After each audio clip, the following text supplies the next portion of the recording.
नमस्कार, M A रेसिपीमध्ये आपणा सर्वांचे स्वागत आहे. आज आपल्याला मटाराच्या करंज्या बनवायच्या आहे आणि त्या अगदी काही न घालता, बटाटे कांदे न घालता अगदी ओरिजिनल चवीच्या मटाराच्या करंज्या बनवायच्या आहे. त्यासाठी मी इथे मटार घेतलेले आहे. मिक्सरमधून बारीक वाटून घ्यायचे, अगदी बारीक वाटायचे नाही, जाडसरच वाटायचे आहेत. आणि वरच्या पारीसाठी 1 वाटी मैदा घेतलेला आहे आणि थोडा रवा घालायचा आहे आपल्याला यात. तसेच थोडं चवीनुसार मीठ घालायचं आहे, जास्त मीठ घालू नका. आणि थोडा ओवा घालायचा आहे.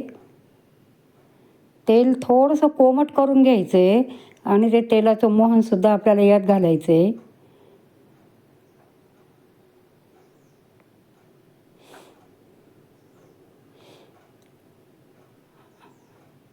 मोहन सगळ्या मैद्याला चांगलं अगदी असं चोळून घ्यायचं आहे.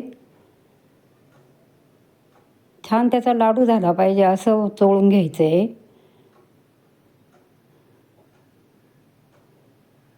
आणि थोडं थोडं पाणी टाकून आणि मैदा भिजवून घ्यायचा आहे.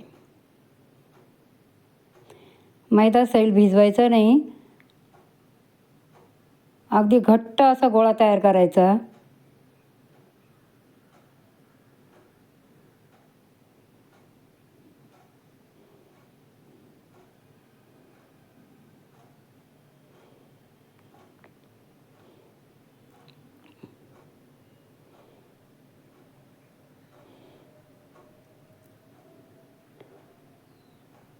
अगदी थोडं थोडंच पाणी टाकायचं.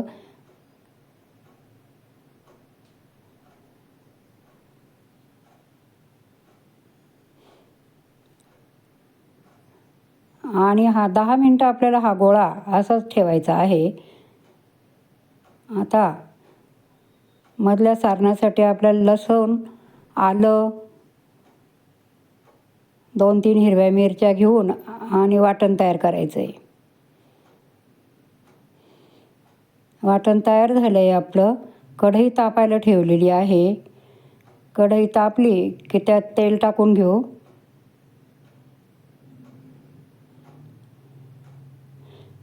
मोहरी टाकायची आहे. थोडीशी मोहरी टाकून घ्यायची.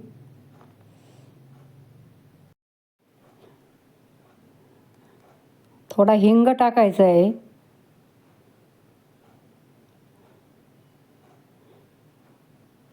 आणि आपण जे मिरची आलं वाटून घेतले ते यात परतून घ्यायचं. थोडंसं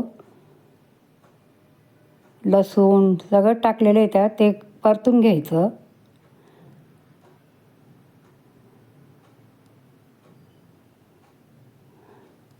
आणि क्रश केलेले वाटाणे आपल्याला यात टाकायचे. अगदी त्यात वाटाणे राहिले तरी चालतील, पण जास्त बारीक वाटायचं नाही. आणि छान परतून घ्यायचं आहे आता ते. वाटाणा छान परतून घ्यायचं आहे. खूप छान लागतात ह्या ज्या आपण आता यात आपल्याला परतणं झालं की त्यात थोडे हे मसाले घालायचे आहेत.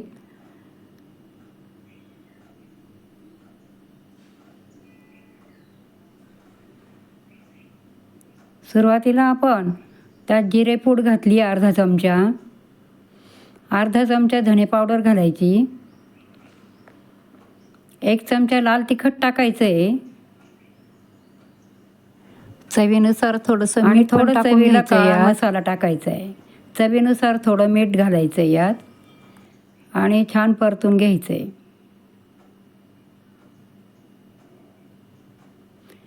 पाणी वाटताना घातलं नाही, त्यामुळे छान अगदी लवकर कोरडा झाला आहे आपला मसाला. खूपच छान सारण झालेलं आहे. थोडी हळद टाकून घेऊ.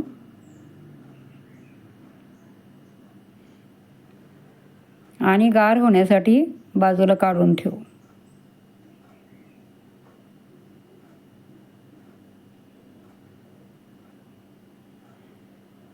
अगदी कोरडं सारण झालं आहे छान.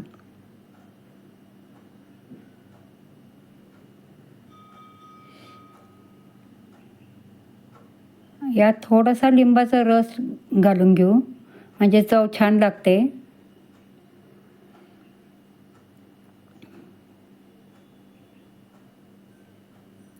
पुन्हा गरम आहे तोपर्यंत चांगला हलवून घ्यायचं.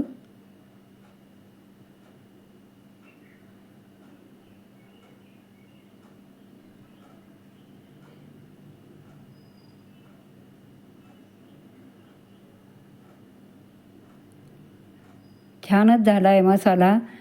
आता आपण बाजूला काढून ठेवू. सारण अगदी कोरडं झालं आहे. आता इकडे आपला मैदा छान भिजलेला आहे, त्याचे गोळे तयार करून घेऊ.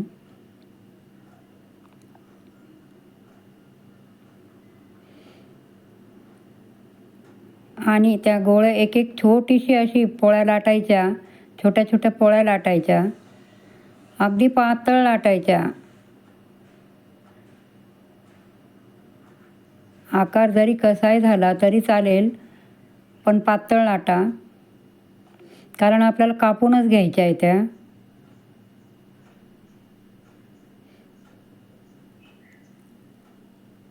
अशा प्रकारे पातळ पोळी लाटून घ्यायची आणि त्यात सारण भरायचं. 2 चमचे सारण भरायचं. 2 किंवा 3 चमचे सारण भरायचं. तुम्हाला जसं आवडेल तसं टाका. तुम्हाला जसं पाहिजे तसं सारण यात भरा. छान सारण झाले कोरडं. किंवा ह्या ज्या करंज्या आहेत ह्या साच्याने सुद्धा तयार करता येतात. अगदी मध्यभागी साच्यात घालून जरी केल्या तरी छान होतात. आता बघा, याच्या कडेला आपल्याला पाणी लावून घ्यायचं आहे.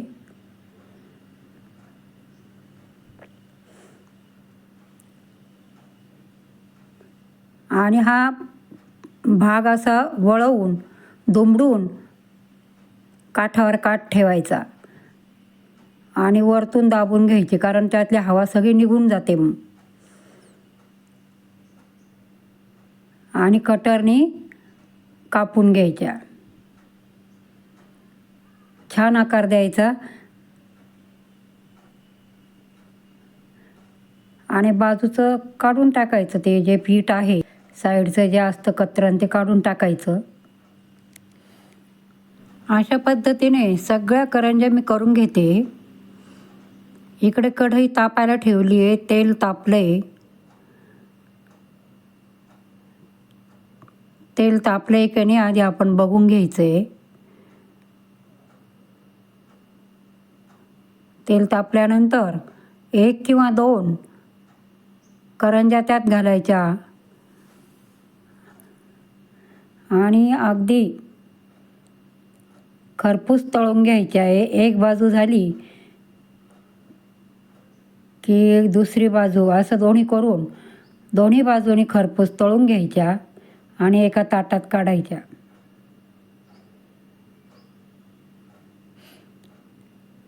करंज्या खूपच खुसखुशीत झालेल्या आहे.